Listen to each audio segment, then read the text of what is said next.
এই যে তৃণমূল কংগ্রেস ভুল করলো, অনেক যারা এক্সিস্টিং প্রার্থীরা রয়েছেন তাদেরকে বাদ দিয়ে দিলেন, মানে এক্সিস্টিং এমএলএ যারা রয়েছেন তাদেরকে বাদ দিয়ে দিয়ে নতুনদের আনা, বা যারা আছেন তারা দুর্নীতিগ্রস্ত হয়ে পড়েছেন, কোনো উন্নয়ন করেননি, তাদেরকে আবার টিকিট দেওয়া, এতে গোষ্ঠীদ্বন্দ্ব একটা প্রবল আকার ধারণ করছে। সুব্রত মণ্ডলকে যখন টিকিট দেওয়া হলো তখন একাধিক ব্যক্তিত্বরা তারা ক্ষেপে গেলেন, ক্ষুব্ধ হয়ে গেলেন, তৃণমূল কংগ্রেসের প্রতি কার্যত আগ্রহ হারিয়ে ফেললেন এবং তারা ঠিক করলেন যে শুভেন্দু অধিকারীর সঙ্গে যোগাযোগ করে বিজেপির দিকে ঝুঁকবেন। প্রচুর মানুষ একটা মাত্র কলের ওপর নির্ভর করে তারা জল নেন, এমনকি ঠিকমতো শ্মশানও নেই। ভয়ঙ্কর পরিস্থিতি গোসাবার, এক্সিস্টিং বিধায়কের লবি এবং নতুন প্রার্থীর লবি, ফলে এই যে দ্বন্দ্বটা তৃণমূল কংগ্রেসের অভ্যন্তরে সেটা 2026-এ একটা ভয়ঙ্কর আকার ধারণ করছে, যেটা তৃণমূল কংগ্রেসকে ড্যামেজ করবে। নমস্কার, আপনারা দেখছেন বেঙ্গল লিবার্টি, আমি বিট্টু রায়চৌধুরী। তৃণমূল কংগ্রেসের অভ্যন্তরে ক্ষোভ তীব্র আকার ধারণ করছে। ক্ষোভ কেন জানেন? প্রথমত টিকিট না পাওয়ার ক্ষোভ। কিছু এক্সিস্টিং বিধায়করা রয়েছেন যারা টিকিট পাননি, সেই কারণে তারা ক্ষোভ উগড়ে দিচ্ছেন। দলে টাকা দিয়ে টিকিট নেওয়া হয়েছে বা টিকিট বিনিময় হয়েছে, দেওয়া হয়েছে, এই বিষয়টা তারা অভিযোগ আকারে তুলে ধরছেন। কিন্তু এখানেই শেষ নয়, অনেকে আবার টিকিটও পেয়েছেন, কিন্তু টিকিট পাওয়ার পর দেখছেন তার ঘনিষ্ঠ যারা রয়েছেন তারা অত্যন্ত ক্ষুব্ধ হয়ে পড়েছেন।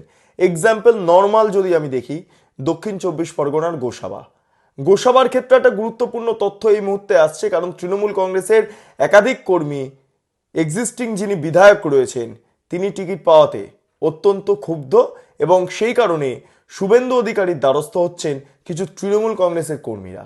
ভাবুন, তৃণমূল কংগ্রেসের কর্মীরা ক্ষুব্ধ হয়ে শুভেন্দু অধিকারীর দ্বারস্থ হচ্ছেন। কি বিষয়টা আপনাদের স্পষ্ট বলছি। নমস্কার, আপনারা দেখছেন বেঙ্গল লিবার্টি।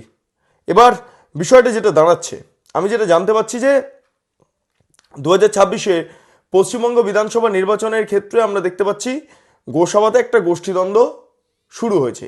এই গোষ্ঠীদ্বন্দ্ব কি কারণে? কারণ সুব্রত মণ্ডল, যিনি বর্তমানে তৃণমূল কংগ্রেসের প্রার্থী, যিনি আগেও যিনি বিধায়ক ছিলেন, তো তার টিকিট পাওয়াটাকে মেনে নিতে পারছেন না তৃণমূল কংগ্রেসের গোসাবা এলাকারই একাধিক ব্যক্তিত্বরা তারা মেনে নিতে পারছেন না। কেন না? সুব্রত মণ্ডল কাজ করেননি। সুব্রত মণ্ডল দলের অভ্যন্তরে অনেক সমস্যা তৈরি করেছে। সুব্রত মণ্ডল গোসাবার উন্নয়নের ক্ষেত্রে কোনো ভূমিকা পালন করেননি। সুব্রত মণ্ডল গোসাবার যে জলের সমস্যা রয়েছে সেখানে কোনো রকম সক্রিয় ভূমিকা পালন করেননি। এখনো পর্যন্ত জল তুলতে মানুষ লাইন দেন, একটা আইল্যান্ড, গোসাবা একটা আইল্যান্ড এবং চারিদিকে নোনা জলের নদী, ফলে সেই অবস্থায় দাঁড়িয়ে এইভাবে গোসাবাকে একটা উন্নয়নের জায়গায় নিয়ে যাওয়ার ক্ষেত্রে এই সংশ্লিষ্ট যিনি বিধায়ক রয়েছেন সুব্রত মণ্ডল, তিনি যে প্রতিশ্রুতি দিয়েছিলেন সাধারণ মানুষকে, যে প্রতিশ্রুতি দিয়েছিলেন সেখানকার গ্রামীণ যারা ব্যক্তিত্বরা রয়েছেন, মানুষরা রয়েছেন, বাসিন্দারা রয়েছেন, তাদেরকে, এমনকি পার্টি কর্মীদেরও কি হলো শেষ পর্যন্ত আমরা দেখতে পারলাম যে গোসাবাতে কোনো উন্নয়নই হয়নি, বিন্দুমাত্র উন্নয়ন হয়নি। ভাবা প্র্যাকটিস করুন। গোসাবায় আমি ব্যক্তিগতভাবে গিয়েছিলাম এবং কভার করেছি গোসাবার পরিস্থিতি খতিয়ে দেখেছি। মানুষের মধ্যে গোসাবার যারা বাসিন্দারা রয়েছেন তারা কি দুর্ভোগে আছেন, এ কার্যত না গেলে সেখানে বোঝা যাবে না। জলের সমস্যা রয়েছে, সেখানে প্রচুর মানুষ একটা মাত্র কলের ওপর নির্ভর করে তারা জল নেন, এমনকি ঠিকমতো শ্মশানও নেই। ভয়ঙ্কর পরিস্থিতি গোসাবার। এই অবস্থায় দাঁড়িয়ে প্রার্থী হওয়াটা, মানে যেহেতু সুব্রতবাবু কিছু কাজ করেননি, ফলে প্রার্থী কেন করা হলো, কোন ভিত্তিতে করা হলো, এই নিয়ে খুব বিস্তর, এবং সেই কারণে শুভেন্দু অধিকারীর সঙ্গে দেখা করতে আগ্রহ প্রকাশ করছেন বারুণ প্রামাণিক, তাপস মণ্ডল এবং রঞ্জন মণ্ডল। এই তিন ব্যক্তির কি ইতিহাস রয়েছে আমরা যেটা জানতে পাচ্ছি, শম্ভুনগর গ্রাম পঞ্চায়েতের উপপ্রধান, তিনি তৃণমূলের টিকিট বন্টন ও স্থানীয় নেতৃত্বের ওপর ক্ষুব্ধ হয়ে কার্যত বিজেপির দিকে ঝুঁকে যাচ্ছেন এবং সেই কারণের জন্য তিনি শুভেন্দু অধিকারীর সঙ্গে যোগাযোগ করছেন। এইটা প্রথমত বারুণ প্রামাণিকের প্রসঙ্গ আপনাদের সামনে তুলে ধরলাম। এবার তাপস মণ্ডলও গোসাবা পঞ্চায়েত সমিতির পূর্ত কর্মাধ্যক্ষ এবং দলে দীর্ঘদিন ধরে কাজ করেছেন। নতুন অনেক কিছু বিষয়গুলো সামনে এসছেন, সামনে তুলে এনেছেন, প্রবলেমসগুলো সামনে তুলে এনেছেন ইত্যাদি ইত্যাদি, কিন্তু তারপর দেখা যাচ্ছে তৃণমূল কংগ্রেস পয়সার বিনিময় সুব্রত বাবুকে বা সুব্রত মণ্ডল যিনি এক্সিস্টিং বিধায়ক তাকে কি হলো, টিকিট দিয়ে দিল। এবং সেই কারণের জন্য এই তাপস মণ্ডল তিনিও শুভেন্দু অধিকারীর সঙ্গে যোগাযোগ করতে শুরু করলেন। এরপর রঞ্জন মণ্ডল, তিনি আমতলী গ্রাম পঞ্চায়েতের প্রধান, আমতলী এলাকায় তার নিজস্ব একটা শক্তি রয়েছে এবং সবচেয়ে গুরুত্বপূর্ণ বিষয়, সুব্রত মণ্ডলের প্রার্থী হওয়াকে তিনিও মেনে নিতে পারেননি। অর্থাৎ সুব্রত মণ্ডলের প্রার্থী হওয়াটাকে অনেকেই মেনে নিতে পারছে না। কারা মেনে নিতে পাচ্ছে না বারুণ প্রামাণিক, পাচ্ছে না তাপস মণ্ডল, পাচ্ছে না রঞ্জন মণ্ডল। এবং সেই কারণের জন্য সুব্রত মণ্ডলকে যখন টিকিট দেওয়া হলো তখন একাধিক ব্যক্তিত্বরা তারা ক্ষেপে গেলেন, ক্ষুব্ধ হয়ে গেলেন, তৃণমূল কংগ্রেসের প্রতি কার্যত আগ্রহ হারিয়ে ফেললেন এবং তারা ঠিক করলেন যে শুভেন্দু অধিকারীর সঙ্গে যোগাযোগ করে বিজেপির দিকে ঝুঁকবেন।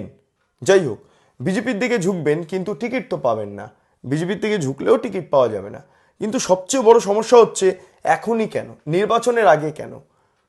মানে নির্বাচন ঘোষণা হয়ে গেছে, টিকিট বন্টন হয়ে গেছে, তারপরই কেন?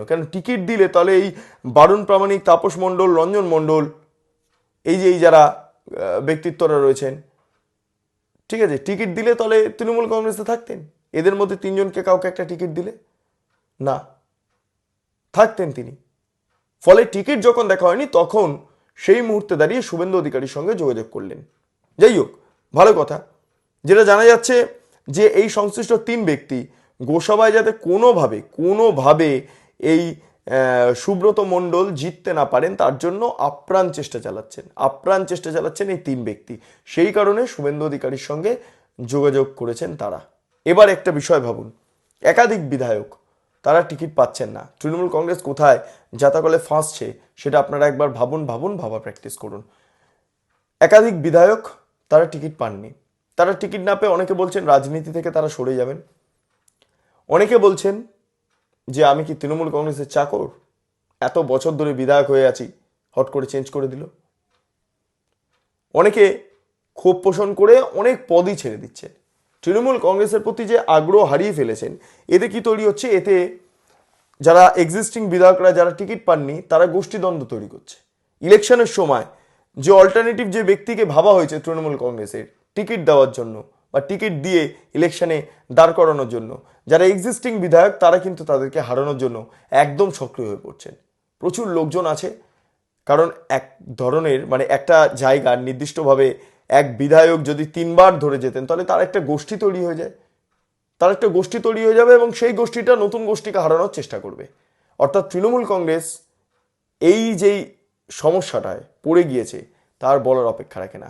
এই সমস্যা থেকে বেরোনোর জন্য তৃণমূল কংগ্রেসে একাধিক ব্যক্তিত্বরা একাধিকভাবে চেষ্টা করছেন, তারা দলীয় নেতৃত্বের সঙ্গে যোগাযোগ করার চেষ্টা করছেন, কথা বলছেন ইত্যাদি ইত্যাদি, কিন্তু আলটিমেটলি ফল খুব একটা ভালো হবে না। একাধিক জায়গা আছে, দক্ষিণ 24 পরগনা, উত্তর 24 পরগনা, নদিয়া। সবচেয়ে বড় বিষয়, মুকুটমণি অধিকারী যিনি বিজেপি থেকে তৃণমূলে গিয়েছিলেন, তিনি টিকিট না পেয়ে আবার নাকি বিজেপির সঙ্গে যোগাযোগ করার চেষ্টা করছেন যে আমাকে এই ভুল হয়ে গেছে, ক্ষমা করে দিন ইত্যাদি ইত্যাদি। যদিও বিজেপির তরফে ক্ষমা করা হয়নি, কিন্তু ঘটছে, এরকম প্রচুর ঘটনা ঘটছে। ফলে লবি, অ্যান্টি লবি, এক্সিস্টিং বিধায়কের লবি এবং নতুন প্রার্থীর লবি, ফলে এই যে দ্বন্দ্বটা তৃণমূল কংগ্রেসের অভ্যন্তরে সেটা 2026-এ একটা ভয়ঙ্কর আকার ধারণ করছে, যেটা তৃণমূল কংগ্রেসকে ড্যামেজ করবে, সামান্য হলেও ড্যামেজ করবে। এ আর বলার কোনো